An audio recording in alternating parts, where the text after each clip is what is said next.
Welcome to Kibosha TV. Sisi ni maofisa usafirishaji kwa Kibosha. Tunatamka kwamba hii ni kazi yetu. Ni wajibu wetu kulinda usalama wa taifa letu na kupigania maendeleo ya taifa letu. Hivyo basi, kipaumbele chetu sisi vijana ni ajira, usalama na maendeleo. Hatutashiriki kuvuruga amani ya taifa letu, na wala hatutonyamaza kumuona yoyote akivuruga amani ya taifa letu.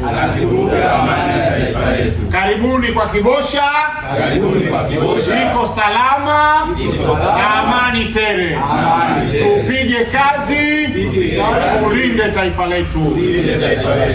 Leo tupo katika ofisi ya mwenyekiti wa kitongoji cha kwa Kibosha, ndugu Shaban Rashid Athmani, akiwa amewaalika viongozi wa maafisa usafirishaji wanaopatikana katika kitongoji hiki cha kwa Kibosha, ambapo ajenda kuu ya kikao hiki mwenyekiti alizungumzia ni namna gani maafisa usafirishaji wanaweza kudumisha ulinzi na usalama katika kitongoji chao. Ndugu zangu, tumeitana hapa, tuna mambo makubwa mawili. Tuna jambo la usalama wa taifa letu. Hili jambo namba moja. Namba moja linahusu usalama wa taifa letu, ambapo kila panasemwa vijana. Kwa nini? Kwa sababu vijana ndio wanaweza wakatumika kuharibu amani ya taifa lao, wanaweza wakatumika pia kulinda amani ya taifa lao. Amekaa sawa eh? Lakini leo unawezekana bodaboda wasishiriki kwenye chochote, maofisa wa usafirishaji lakini wakasemwa kila mahala hao maofisa wa usafirishaji wamefanya, wale maofisa wa usafirishaji wamefanya hata kama hawajafanya. Kwa nini? Kwa sababu wao wanatumia kipando aina ya pikipiki, ambacho inawezekana mtu sio afisa msafirishaji, ni mwizi, akatumia pikipiki akakaba mtu, lakini kwa sababu kuna watu hiyo ni kazi yao, watu watasema nini? Bodaboda amekaba mtu. Amekaa sawa. Kwa hiyo nafasi hii nikasema niwaite ndugu zangu, haswa vijiwe vyote vilivyopo kwa Kibosha na viongozi wenu hawa wakata, niwaambie ya kwamba tumesikia taarifa mbalimbali zinazohusiana na watu kutamani kuharibu na kuipoteza amani ya taifa letu. Niwaombe mimi na nyinyi sote tuwe walinzi wa taifa letu. Hili jambo namba moja. Tuwe walinzi wa taifa letu kwa gharama yoyote. Tulinde taifa letu. Na kijiwe chako kisipatikane na kashfa ama na sifa yoyote kuhusika katika uhalifu wa kuharibu usalama wa taifa letu. Hii ni mashahidi yaliyotokea Oktoba 29. Hali zetu hazikuwa sawa kiuchumi, for sure. Wengine maisha yetu yalirudi nyuma kuanzia hapo. Hii ni mashahidi. Ili maisha yetu tunahitaji kula. Ili tupate mlo huu mmoja tunahitaji kutoka. Nani hapa ana akiba ya kutosha kwake? Hata wiki nzima ana uwezo wa kula. Nani kati yetu? Yupo, anoshe mkono juu. Nani? Yupo. Maana yake ni kwamba tunawajibika kulinda taifa letu. Sasa mimi na nyinyi sote ni askari wa kwa Kibosha. Lazima tuhakikishe kwa Kibosha inakuwa ya mfano kiusalama. Kitongoji chetu ndio kitongoji kikubwa kinachokaliwa na watu wengi kuliko kitongoji chochote mkoa wa Pwani. Pako sawa eh? Kwetu kuna watu wengi kuliko kokote mkoa wa Pwani. Lakini kwetu kuna watu wengi kuliko kokote Bagamoyo yetu hii. Kwetu ndio kwa moto, kumechangamka, watu wako busy muda wote, 24 hours watu wako wanapiga mzigo, wanapiga kazi na kadhalika. Tunataka, kwa sababu watu wetu wanafanya biashara kuliko, watu wetu wanapiga kazi kuliko, tunataka tuone sisi tuwe mfano na kielelezo katika kulinda amani ya taifa letu. Mtu akifika kwa Kibosha ajikute yuko mahala salama. Sasa tunawezaje kumaintain usalama wa maeneo yetu na vijiwe vyetu kipindi hichi chenye wahuni wanaokusudia kufanya mambo ya kihuni ili kuharibu amani ambayo ni afya kubwa kwa taifa letu. Nini tunapaswa kufanya?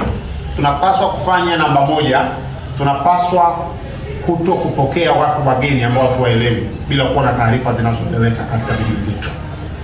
Mtu yoyote ambaye kwenye kijiwe chako haeleweki na taarifa hakuna rasmi ya uwepo wa huyo mtu, mripoti, na vikiwezekana atupishe hapo. Ameeleweka vizuri eh? Asibuke mtu from nowhere, amekuja katika kijiwe chako, haeleweki ametoka wapi, amefikia pale, unamwacha. Kesho anakuja kuponza watu wengine ambao wala hawahusiki na chochote. Hiyo namba moja. Lakini namba mbili, tunapoona viashiria vyovyote vya hatari kwa taifa, taifa likiharibikiwa, hawaharibikiwi viongozi, tunaharibikiwa sisi sote, hasa sisi vijana ambao future yetu bado. Tuna watoto ndio kwanza vidogodogo, tuna wake ndio kwanza wapya. Nani hapa mke wake mzee? Yupo mke wake mzee? Tuna wake ndio kwanza wapya. Taifa likiharibikiwa, wake yetu tutawakosa, watoto wetu hawatosoma vizuri, hali zetu zitakuwa taabani, tutadhalilika. Sawa ndugu zangu eh? Kwa sisi eneo letu liko Kibosha. Tulinde. Tukipata taarifa zozote za uhalifu kwa Kibosha, nipeni taarifa haraka. Toeni taarifa polisi haraka. Tutoe ushirikiano kwa mwenyekiti wenu kwangu, toeni ushirikiano polisi haraka, ripotini. Tukiripoti vitatusaidia kuripoti, kushirikiana na polisi kwa haraka na kuchukua hatua. Kwa Kibosha hapa ni maendeleo na usalama. Na nielewa vizuri eh? Amani ya Kibosha ni muhimu kwa ajili ya maendeleo yetu. Yes, tunakubali. Show inapigwa ipigwe. Show inapigwa vizuri. Mzee, umeona pepi zile pale? Umeona. Mkubali eh? Kwa show inapigwa. Kama show inapigwa, tuache tuendelee kuipiga hivi. Pamoja sawa ndugu zangu. Kwa jukumu namba moja tumesema tutakuwa tayari kumpokea mgeni katika maeneo yetu. Jambo namba mbili, tutoe taarifa za mtu yoyote ambaye haeleweki. Umembeba abiria wa hovyo, ana ishara zote kwamba huyu jamaa anataka kuharibu taifa letu, report. Silence. Mimi nitakuwa very active masaa 24. Toa taarifa kwa polisi kata wetu. Madam Ngombe, si ndio? Toa taarifa kwa OCS yetu, mkuu wetu wa kituo cha polisi Mapinga. Toa taarifa kwa kamanda wa polisi wilaya ya Bagamoyo, OCD wetu. Yuko very active. Toa taarifa kwa RPC. Sawa eh? Lakini kipekee toa taarifa, umekosa polisi, toa taarifa kwa kiongozi wako wa mtaa ambaye mwenyekiti wako mimi. Sawa? Imeshindikana, toa taarifa kwa afisa mtendaji wa kata, toa taarifa ya haraka. Imeshindikana, toa taarifa hata kwa mkuu wa wilaya kama kuna, toa taarifa. Na hapa nitawapa namba za OCD, nitawapa namba za mkuu wa kituo, nitawapa namba za polisi kata. Amekaa sawa sawa eh? Kwa hiyo niwaombe tushirikiane kuilinda Kibosha. Wangapi wako tayari kuilinda Kibosha yetu? Wangapi? Wangapi wanatamani amani ya taifa letu itoweke? Wanaotamani taifa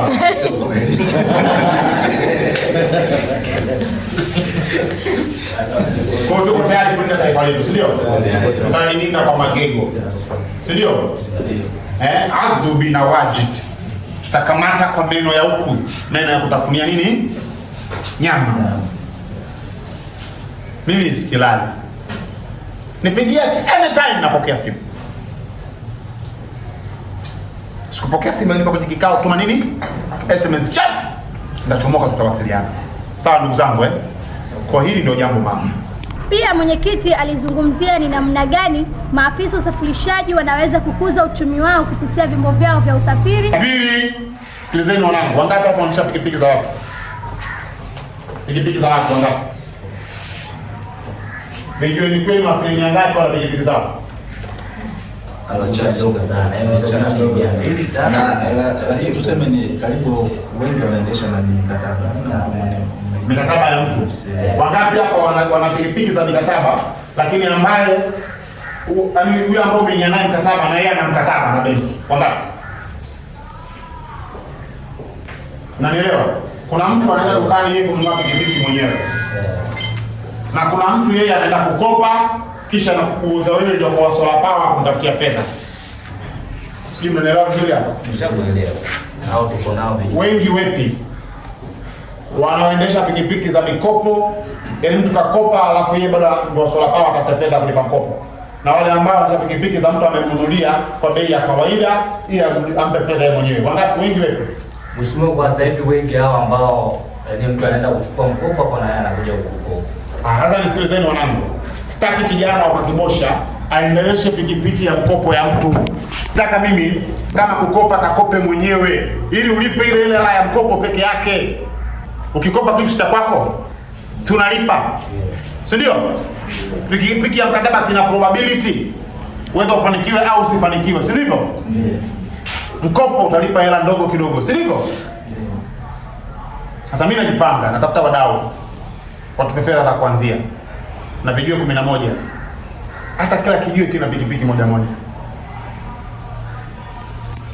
Tafuta 3,000 za kuanzia mara 11, si ndivyo? Tukichukua pikipiki zetu 10 na ngapi? 11. Kwanza tukaanza na vijiwe viwili 600,000. Si la kawaida 600,000, ndio? Tukaanza vijiwe viwili tukakamilisha vijiwe vingine. Lakini tukitaka vijiwe vyenyewe vimiliki pikipiki za kwao. Yaani sioni kuwa ni sahihi tukaanza kuhangaika na pikipiki za watu. Sio sahihi. Yaani why sisi tuhangaike na pikipiki za watu? Yeye kakopa vikoba 300,000. Hela aliyokopa vikoba laki ngapi? 300,000. Utaenda kukopa watu pikipiki. Anabeba pikipiki anakuletea wewe. Wewe ufanye majukumu mangapi? La kwanza umlipie kikoba. La pili umlipie pikipiki. La tatu umpe hela ya kula. Na la 4 utafute hela ya kula yako wewe. Kwa hiyo mimi nitaka nafasi kuwaomba ndugu zangu kwamba tuwe na maisha ambayo sisi tumeyachagua. Tusiwe na maisha ambayo leo unaamka asubuhi unakuwa uwe roho juu kwa sababu ya mtoto wako. Sio uwe roho juu kwa sababu ya mtu kakopa vikoba, ukamlipia vikoba, ukamlipia watu, ukalipa na pikipiki yake. Haiwezekani. Sasa mimi mpango wangu na kitu wenu kutafuta 300,000, tuanze na kijiwe cha kwanza, uwezekana huko. Tukiamua kila mwezi tutatoa kijiwe kimoja pikipiki. Si mwenyewe pikipiki ya kijiwe. Pikipiki ile ilete pikipiki nyingine. Watu walipe, wakishalipwa pikipiki inabaki kwa kijiwe. Pikipiki ya kijiwe. Pikipiki ya mwisho wa siku muendeshe pikipiki zenu za kijiwe. Mtu akija kwenye kijiwe chenu, kipaumbele ni pikipiki zenu nyinyi wenyewe. Natetea watu hapa pako najiuliza, pikipiki imenunuliwa milioni ngapi? Milioni 3.2 million. Mtu kashalipa milioni 4, bado anadaiwa milioni 1.5. Mkataba huko. Pako najiuliza, huyu kijana vipi? Pikipiki inauzwa milioni 3.2 million. Ameshalipa milioni takribani 3.5 million. Steam bado anadaiwa kwenye mkataba milioni 1.2 million. Yaani umegeuzwa kwa wewe ni solar power. Ungue vya kutosha.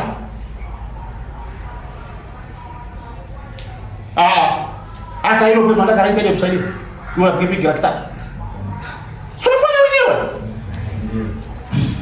Tunafanya wenyewe. Tukiwa na fomu nzuri. Mfano mdogo, fomu nzuri za kiingilio, si ndio? Mtu akija kuwa mwanachama kwenye kijiwe chetu cha bodaboda, ashaingie 50,000. Tuko na maazimio haya mamoja ambayo hayana uonevu. Amekaa sawa sawa hapa.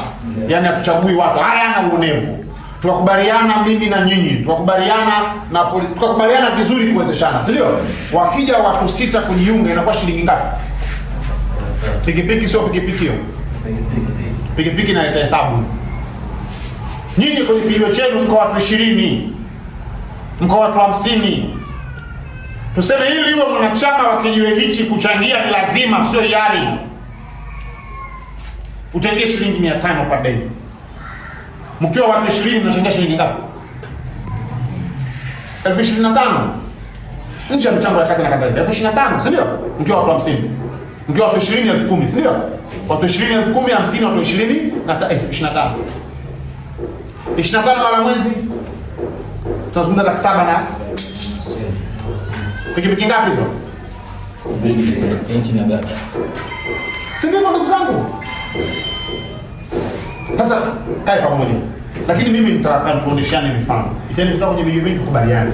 Nataka muwe na katiba wote. Yaani mtu ataondolewa kwenye kijiwe kwa sababu ya katiba. Nyinyi Muslim na katiba video vyenu. Faili na kwenye kikao mnaandika katiba bosi na gavana. Hata ndio rafiki yangu kule wanayo wale nimeona. Na ndio nayo. Nakumbuka. Kwa katiba ya gavana, mtu akiwa hapa achungie ikiwa gavana. Mtawaondoa watu kwa staili hiyo, watabaki watu kwa staili hiyo, mtakuwa salama kwa staili hiyo. Uchumi kwanza. Mimi niko tayari kufanya kazi na nyinyi. Bila majungu, mimi mtu wa kazi. Tukutane site, tujadiliane, tunapataje fedha. Mwenyekiti tunasaidianaje? Sisi mwenyekiti kijiwe chetu tumepambana, tumepata 150. Tuongezee 150 tupate pikipiki ya kijiwe. Hapo vipi? Tuna 200, ongeza 100 tupate pikipiki ya kijiwe. Mwenye piki, mimi nikihaa huko siku moja kwa bahati nzuri nimeikwaa milioni 1 mkononi. Tuna ndoeni, una nini tukapige piki 3. Tuje tuzigawe hapo watu wafurahike. Sawa ndugu zangu Kwa ndugu zangu ndio nafasi kuwaomba kwa dhati ya moyo wangu kwamba tu focus kwenye uchumi. Tu focus kwenye uchumi. Na mimi niko tayari kuishi na nyinyi. Katika hii engo najua wako bodaboda wanadharau. Hawana adabu kwa viongozi wao. Nafahamu viongozi kwa viongozi kuna wakati hawaelewani. Nafahamu kuna viongozi kwa viongozi wanagombana wao kwa wao. Tutaratibu program nzuri ya seminar za mara kwa mara na viongozi.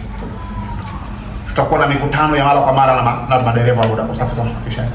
Na mimi naandaa kalamu, naandaa chakula. Tupate chakula cha pamoja. Mimi na vijana wote tule kwenye kumbi mmoja. Tuzungumze mambo yetu, hasa ya uchumi.